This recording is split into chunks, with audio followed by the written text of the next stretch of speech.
Conservative New Media viewers, JLin fans around the world, LA Lakers fans around the world, what's up? It's me, PFV, Paul F. Villarreal, the NBA expert. We're here to discuss the Lakers' 108-105 defeat tonight to the Golden State Warriors in Oakland, California, which is, of course, JLin's old stomping grounds, his hometown, actually, and his old stomping grounds because he did play for the Warriors in his rookie season. Lakers fought a 17-49 on the season. Warriors improved to a league best 53-13. Let's go through the stats very quickly here. Klay Thompson led the Warriors 26 points. Steph Curry, MVP favorite in my opinion, 19 points, 4 rebounds, 9 assists. Draymond Green, 16 points, 8 rebounds, 5 steals. Warriors had 4 players in double-figure scoring, the fourth of them being Harrison Barnes. Turning to the Lakers, Lakers had very balanced scoring. 1, 2, 3, 4, 5. They had 6 players in double-figure scoring, which is really good. That's actually quite good.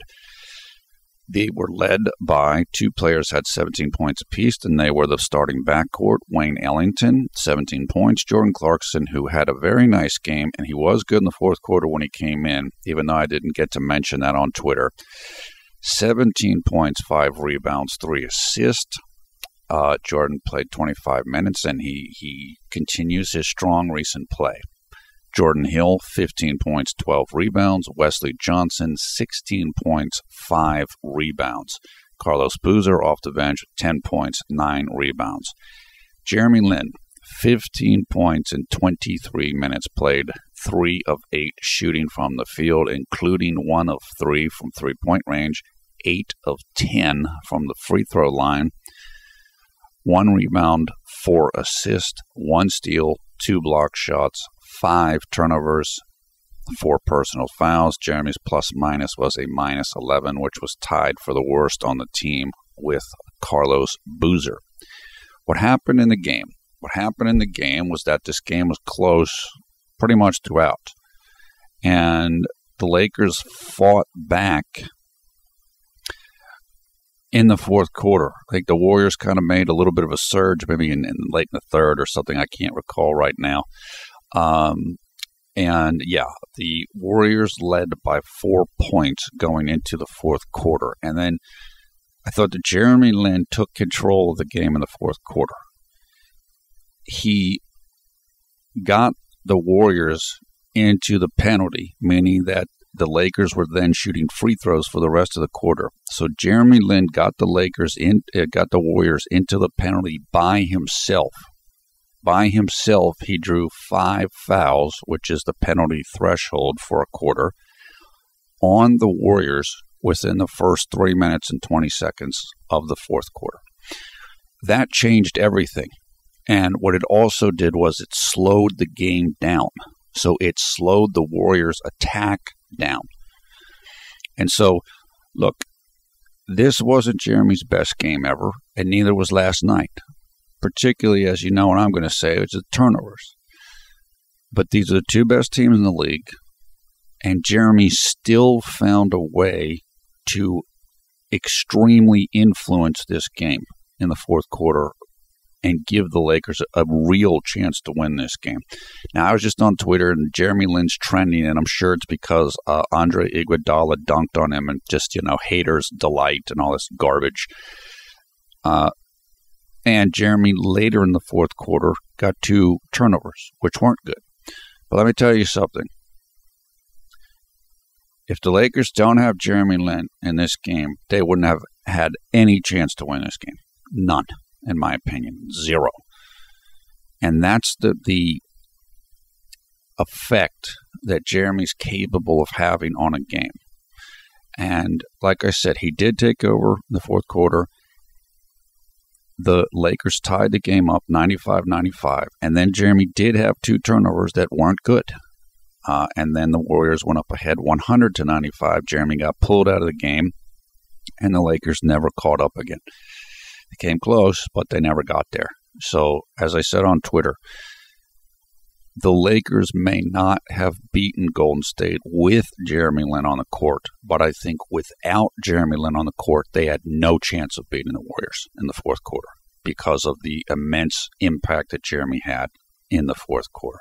So that's pretty much what happened. How did Jeremy play? I missed the first quarter of this game, so Jeremy had 2 turnovers in the first quarter, and I didn't get to see either one of them. Look, the Warriors are like the Hawks. They're a swarming defense. They're very long and athletic, which means plays that you can get away with against other teams when you're on offense, you can't get away with against the Warriors because they'll steal the ball. So this is the most turnovers Jeremy's had since he's entered into the Linsanity Prime mindset like 14 games ago. That's the only thing about this game that was negative for him, in my opinion. So this is why it's so important for him to minimize the turnovers, because you do see the impact that it has, whether it's on the perception of how he played or whether it's important points in the game. My own feeling in watching Jeremy the last 2 nights is that he doesn't he almost looks like he's sick or something. He just looks a step off, a step slow. And look, it can happen. Maybe he's not sick. Maybe it's just he's mentally drained, or I don't know. It could be anything. I'm not discouraged in the least. I think actually Jeremy's PER is going to go up after tonight's game, which is great. Just work on it. Just go back with your team, take a look at these 2 games, particularly tonight's game. I think last night's game's turnovers were nothing, really. Look at tonight's game and just continue to make a commitment to, when you're playing, particularly when you're playing against teams of this caliber on defense, just use this system.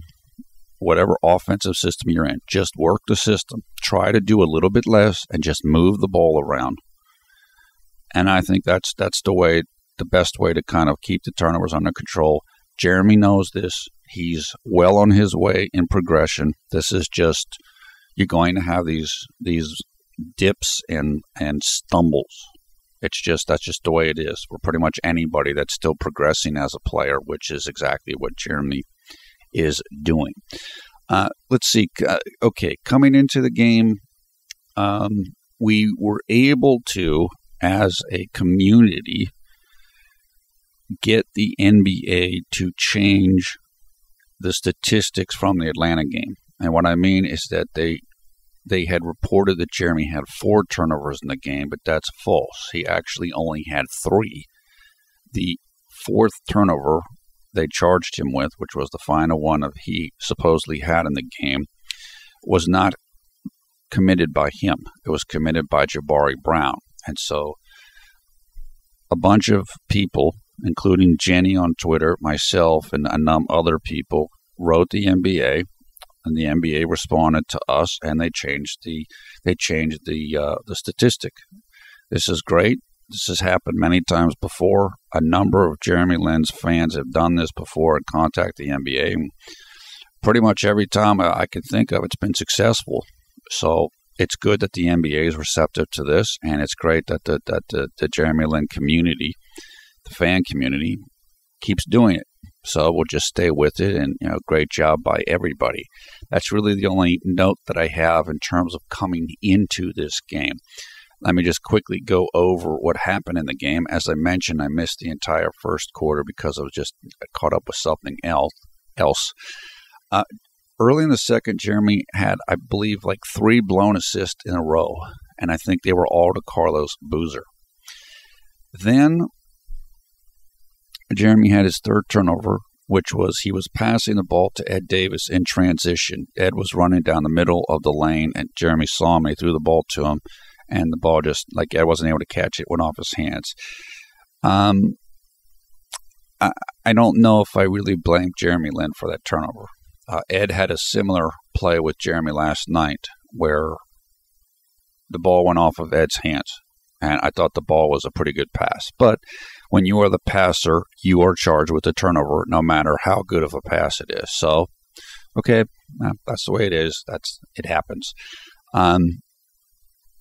Also, Jeremy had several hockey assists in this game, which was nice, and as I mentioned, a couple of blown assists as well. Moving on, just going through this again, I'm just quick highlights here.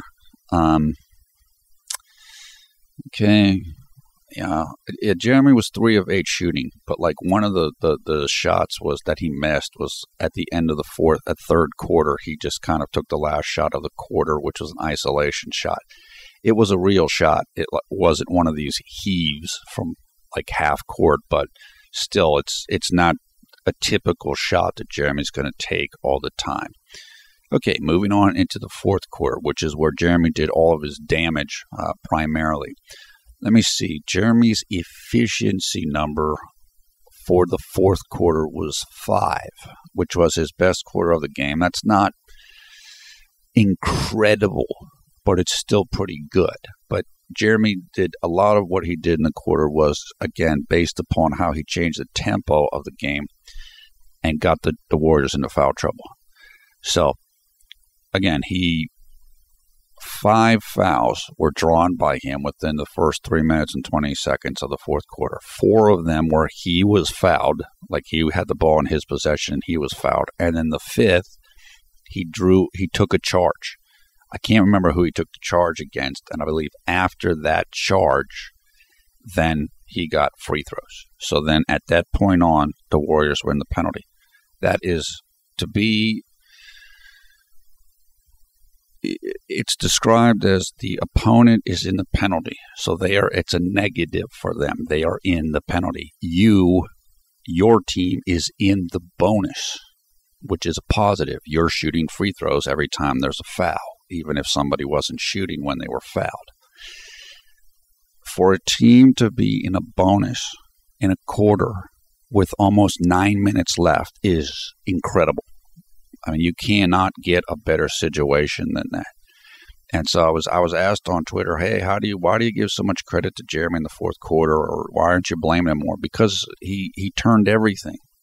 He put the Lakers in an incredible position to be able to win this game because of putting the Lakers in the bonus that early in the quarter. That's why I give Jeremy the credit. Yes, he had 2 turnovers late in the quarter, but he dominated the entire quarter in a positive way. And so even though those 2 turnovers happen, they can't remove all of the positive that he did in the quarter. And that's it. That's basically where I'm coming from. That's my reasoning. Okay. So, let's go over the 2 turnovers in the fourth quickly. The fourth turnover that Jeremy had was he jumped to pass. It was perfect defense by the Warriors. Jeremy wanted to shoot the ball, and he went up to shoot. He couldn't shoot. If he would have shot, he would have gotten blocked.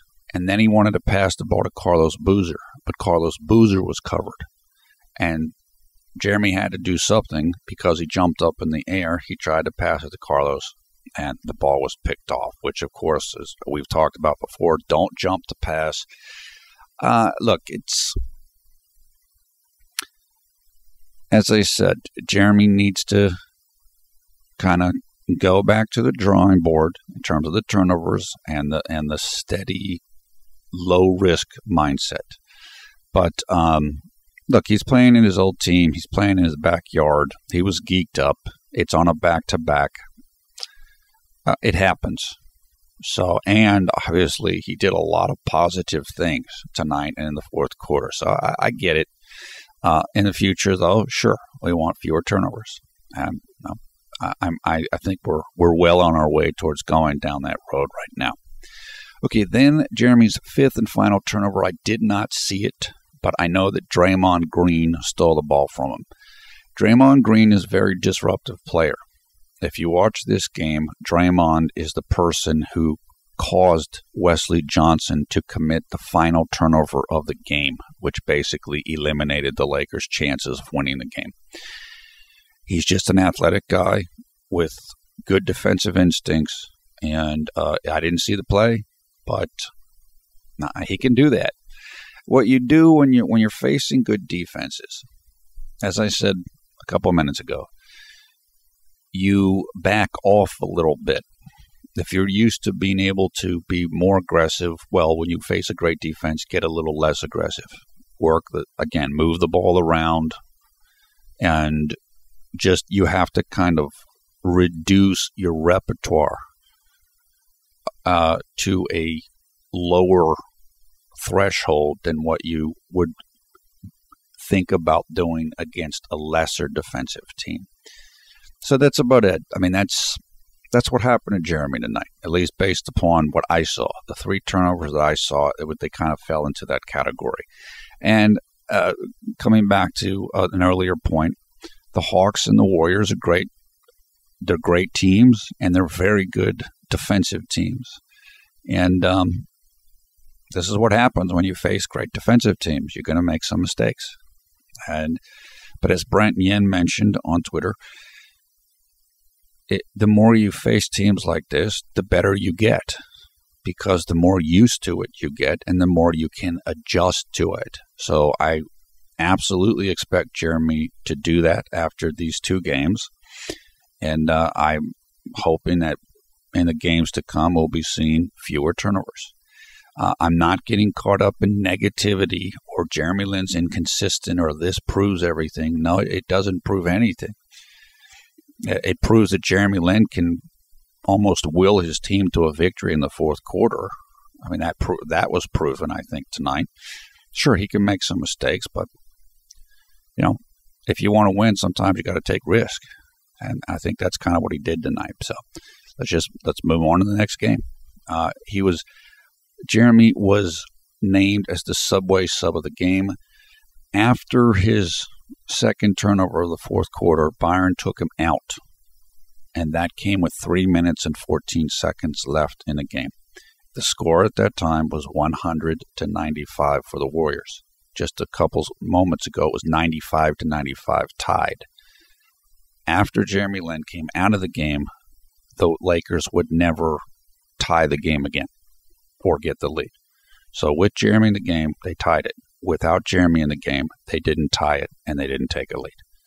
So that's looking at the overall fourth quarter as well as those stats I just said. That's why I think that I didn't really think the Lakers had a good chance to win this game without Jeremy Lin in the game.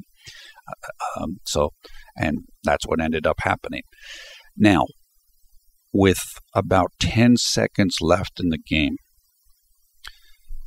Byron started going to offense and defense switches, which, again, if you follow Jeremy in Houston, you know what I'm talking about. You substitute out a player for offense or for defense, and then you put him in when you're on the other side of the court. So you take him out for offense, and then you put him back in for defense. Or you take him out for defense, and you put him back in for offense, or whatever. And so Byron did that 3 times with Jeremy at the end of the game. I don't know if it was because he wanted him on the court for 3-point shooting, for free throw shooting, whatever it was, he did do that. So that occurred as well. Okay, look, that's about it. I didn't get to see any of the post-game stuff, so I don't know what was said. I'm sure more interesting reactions from Byron Scott that we've heard before.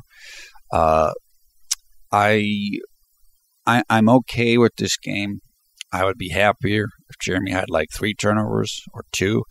But again, given the opponent, given the circumstances, and given how he performed in the fourth quarter, I'll take it. And one other stat I should mention is that Jeremy Lin had 10 free throw attempts in this game, which was the most of anybody on either team. The next closest Laker player had only 2 free throw attempts. So that kind of speaks to how aggressive Jeremy was in this game. He had some very good defensive moments, and I thought that Sean Livingston, who was the backup point guard for the Warriors, I don't think Sean really could guard Jeremy much in this game. And I think Jeremy knew that, and that's part of why he was being as aggressive as he was. Okay, so if you're a Lin fan, don't listen. Don't avoid all haters, doubters, and all the other nonsense that you're going to hear tonight and whatever it is. So let's just move on to the next game. Look, the Lakers, as I said earlier today to the Twitter followers, the Lakers were 17.5-point underdogs coming into the Golden State game. And they only lost by 3 points. That's pretty good. There's a lot of teams around the league that wish that they could only lose by 3 points to the Golden State Warriors. So, like I said, the only negative of tonight was the turnovers, and it happens. I'll take the probably increased PER, and I'll take the Mr. Fourth Quarter heroics, and that's it. We got rid of the two of the toughest games remaining on the schedule. In fact, they are the two toughest games, and they were back to back. Let's move on to the next game. That game will take place 3 days from now on Thursday, March 19th, here in the United States against the Utah Jazz. It will take place on the East Coast at 10:30 p.m. That means it will take place at 7:30 p.m. Pacific time, and it means it will take place at 10:30 a.m. on Friday, March 20th in China, Taiwan, and in the Philippines. Okay, I guess I should just go through the spiel really quick here before I wrap stuff up. We will put information for this game in the video description below the video player, so you can go check out highlights about this game. You can check out information on the artist whose work you're looking at right now, Gary Chen of Jeremy Only Lin Garden. Also information how you can come and follow us on Twitter. We love talking to people there. We love to have you come follow us there as well. We follow pretty much everybody back. And also thumbs up, thumbs down on the video. Your comments below. What did you see in this game? Did you see what I saw? How are you feeling about Jeremy and everything after this game? Once again, I am PFE, Paul F. Villarreal, the NBA expert. Thanks a lot for watching Conservative New Media. We strive to be the #1 Jeremy Lin YouTube fan channel. Look, I've been a bit behind in terms of responding to direct messages on Twitter and responding to some comments on YouTube. It happens. I do my best to look at everything and read everything, and et cetera, et cetera. So just keep at me, and eventually I'll hear you and try to respond when I can. So just restating here. Jeremy stepped up huge in the fourth quarter. He gave the Lakers a realistic chance at winning this game. He would like to have had fewer turnovers, and these last two nights he's had a total of 8 turnovers. And, okay, all right. The competition doesn't get any better than that which the Lakers have faced against Atlanta and Golden State. I do think Jeremy looked a little off these 2 nights, and so I'm expecting and hoping that in the next few days he'll just focus a little bit, go over what's happened, and we will continue back on the Linsanity Prime mindset path, which is, again, lower risk, a little bit of a lower ceiling, but a higher floor in terms of Jeremy's performance, and more consistency. And I give Jeremy credit tonight because he could have folded in this game because he was struggling a little bit, but he came on strong. That's great. That's good to see. And I should have mentioned this earlier, he did it on the road, which was the knock on him, as we know, and he did it on a back-to-back game. So despite the turnovers, there's a whole bunch of positives from this game. And again, the Atlanta game meant nothing to me. I wasn't concerned about that game in the least because the 3 turnovers Jeremy had in that game they weren't bad turnovers. So we can move on from this 2-game set and feel pretty good. And as Brent mentioned on Twitter, you do need you kind of need these tough opponents as measuring sticks. You kind of need to see where you're at, and then you can figure out more of what you have to work on. And I think that this will help Jeremy in the long run. So great, awesome. Let's get ready for the Utah game in a couple of days. Okay, that is it for now. Hope you're having a great night, a great day wherever you are around the world when you check out this video. Take care. We will talk to you again soon, and we'll look for you in the comments of the YouTube video and on Twitter as well.